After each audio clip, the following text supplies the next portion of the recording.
In this video, I'm going to share with you my MS diet plan for traveling abroad. Part 1. I'm Jenda Tracy. I am the founder of Women Thriving with MS. This is the Women Thriving with MS YouTube channel. If you haven't already, be sure to subscribe and hit the bell so you can be notified of other fantastic videos. I'm going to be having a lot about traveling, and I'm going to tell you all about that in a moment. And check out in the comments below or above the comments below, because there's a lot of goodness in terms of links just for you. Okay, so today we are going to talk about how I manage, what my plan is around managing my MS diet while traveling to a specific destination. So where am I going? Well, I'm super excited. My sweetie and I are going to be heading to Greece, and I'm going to be staying in Greece for 70 days. Woohoo! I'm super excited about that. I have been to Greece before, so this is not my first time. And what I want to share with you today is the plan that I have around my MS diet that currently exists and how I'm going to manage that in the first part of the trip. And so that is getting to the airport, what's going to happen there with my diet, getting on the plane, what's going to happen there, the layover that I'm going to be experiencing and what's going to happen, and then the second flight. So that's why this is part 1 around managing my MS diet. Because when you go to another country, you know that specifically if it's halfway across the world, not in North America, which is where I live now, I live in Montreal, Canada, that the foods are going to be different. And so it's not going to be the same situation as in your native country. Okay, so let's start with number 1, which is the travel schedule. So here's the plan, is that I have already booked my special meal on the first flight. That is the flight that is going from Montreal all the way to Frankfurt, Germany. And that flight will be 7 hours and 15 minutes. It's going to leave in the evening time around 6:10. That's usually the case when you're flying from North America to Europe, not a surprise. And I had a bit of a hard time picking out the right meal for me. I think the biggest challenge was, how can I manage the fact that I'm gluten-free, don't eat dairy most of the time, and don't eat eggs? So how do I manage that?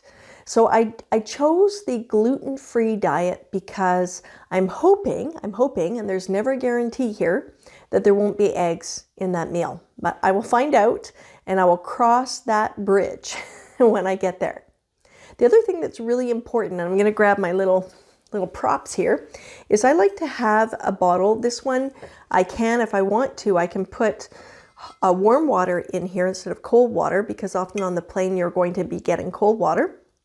So when I get to the airport, of course, this has to be empty, otherwise they take it away from you. You can't have liquids, especially of that quantity, with you going through security. Usually there are locations where you can fill up your bottle once you get through security. So I'll likely do that. And if I want to, I can always pay for a cup of hot water and add some to the bottle if I feel I need to. I'm going to just play that by ear.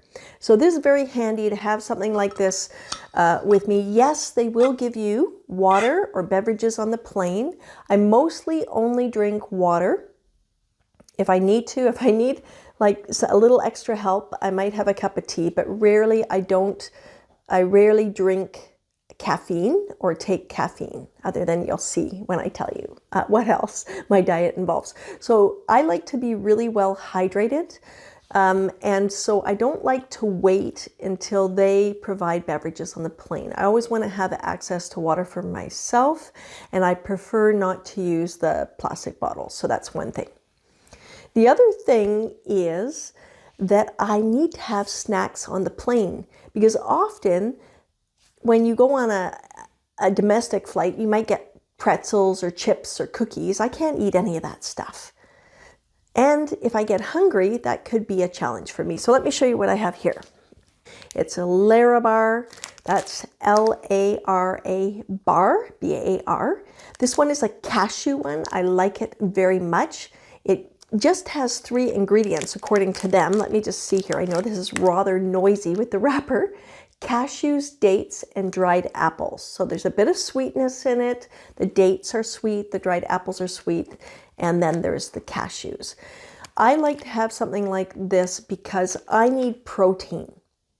I need protein to function when I'm traveling, even if I'm just sitting on a plane or right before I get on the plane, and I will likely have 3 of these with me during the trip, so that each time that I need to eat, I have access to one of these bars. That's very important. And in fact, I'm bringing extras of the LARABAR to ensure that when I'm out and about, if I get hungry, I have a go-to snack, at least until I find out what options are available for me during my travel time. Okay, Greece has a lot of really amazing fresh fruit, so that's a good thing to know.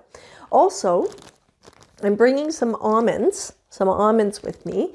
This is just a little sample pack here.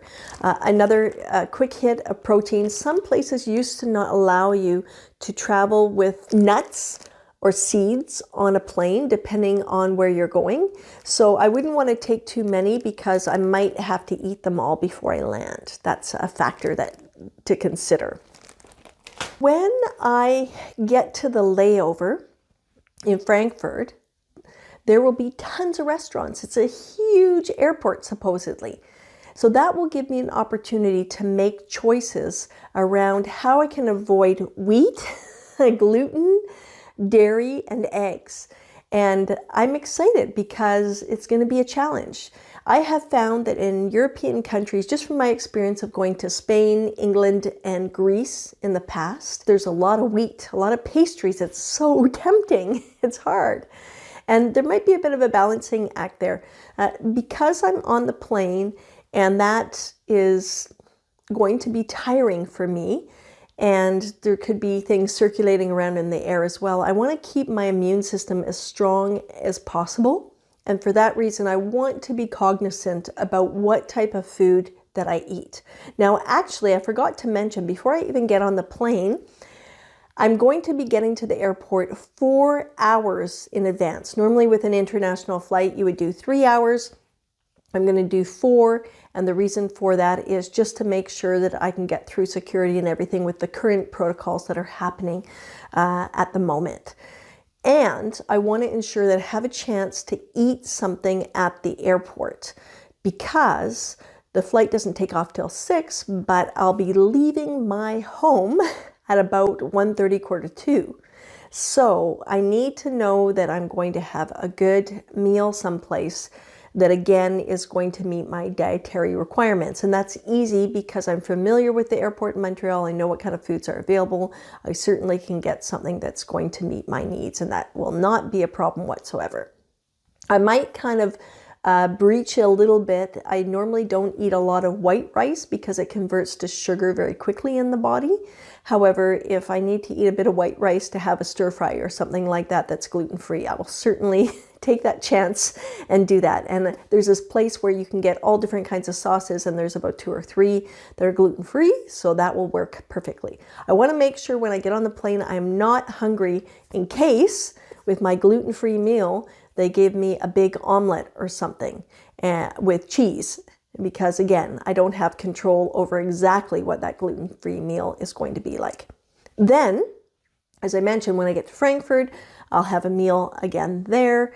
We have a 5-hour stopover, so that makes it so much easier to get around and find the right place to eat.